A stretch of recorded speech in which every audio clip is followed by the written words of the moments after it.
Denise Alexander, who left us in March 2025 at 85, defined that legacy with her iconic role as Dr. Leslie Weber on General Hospital.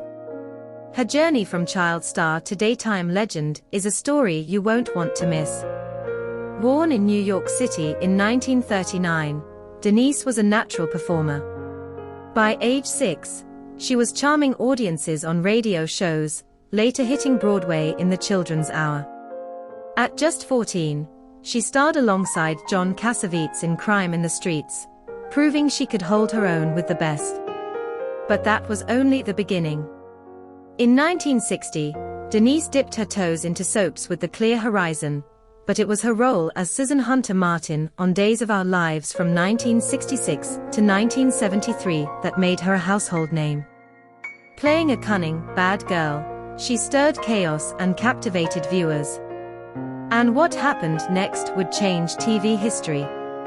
In 1973, General Hospital lured Denise to play Dr. Leslie Weber, one of the first female doctors on daytime TV. Her tough yet compassionate character became the heart of the show, helping it climb to #1 in the ratings alongside the Luke and Laura craze.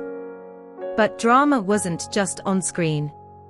A contract dispute in 1984 led to Leslie's shocking death in a car crash, sparking outrage. About 75 fans picketed the studio, demanding her return. Their passion showed just how deeply Denise connected with viewers. But the story didn't end there. After a stint on Another World as matriarch Mary McKinnon, commuting woes forced Denise to step back. Then, in 1996, GH stunned fans by bringing Leslie back from the dead. Denise continued recurring on the show, with her final appearance in 2021, leaving a mark on stars like Jeannie Francis, who called her an inspiration. Denise Alexander broke barriers and won hearts. Tributes poured in after her passing, with fans on X calling her a bright star who saved GH. So, what will her legacy mean for the future of soaps?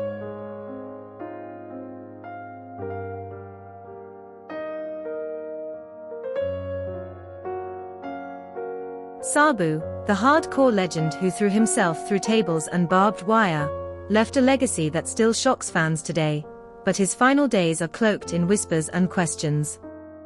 Let's dive into the chaotic, thrilling, and untold story of Sabu's wrestling journey.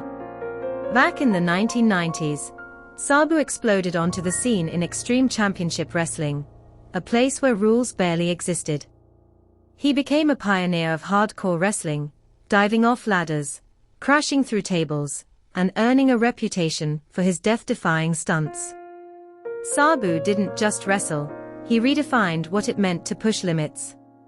He claimed the ECW World Championship twice, alongside other titles like the ECW Tag Team and Television Championships. Fans couldn't look away from his wild style, but that same intensity came with a cost most didn't see. What was brewing beneath the surface of his fearless persona? Sabu's journey didn't stop with ECW. In the mid-2000s, he joined Total Nonstop Action Wrestling, where he faced off against some of the biggest names in the business. His feuds with Jeff Hardy and Abyss were nothing short of brutal. Think ladder matches, barbed wire showdowns, and cage battles that had fans on the edge of their seats. At Bound for Glory in 2005, Sabu competed in a fatal four-way match against Hardy, Abyss, and Rhino. He came so close to victory, but Rhino pinned Hardy just as Sabu lunged to break it up, too late. Despite never winning a title in TNA, Sabu proved he could still hang with the best. But his story was about to take him far beyond American rings.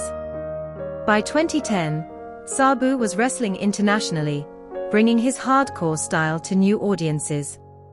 In Extreme Latin American Wrestling, he defeated Damien 666 to win the X-Law International Championship, a gritty victory that showed he still had it.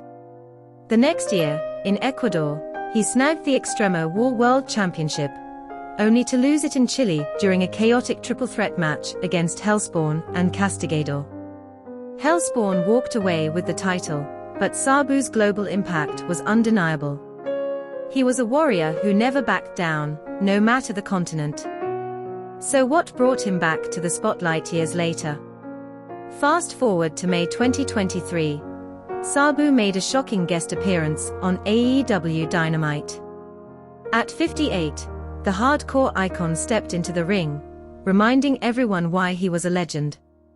Fans erupted, but some wondered if his body could still handle the punishment he was known for. It was a moment of triumph, but it also sparked whispers about his health. Was this a comeback, or a final bow before the curtain closed? That question seemed answered on April 18, 2025, when Sabu wrestled his retirement match against Joey Janela.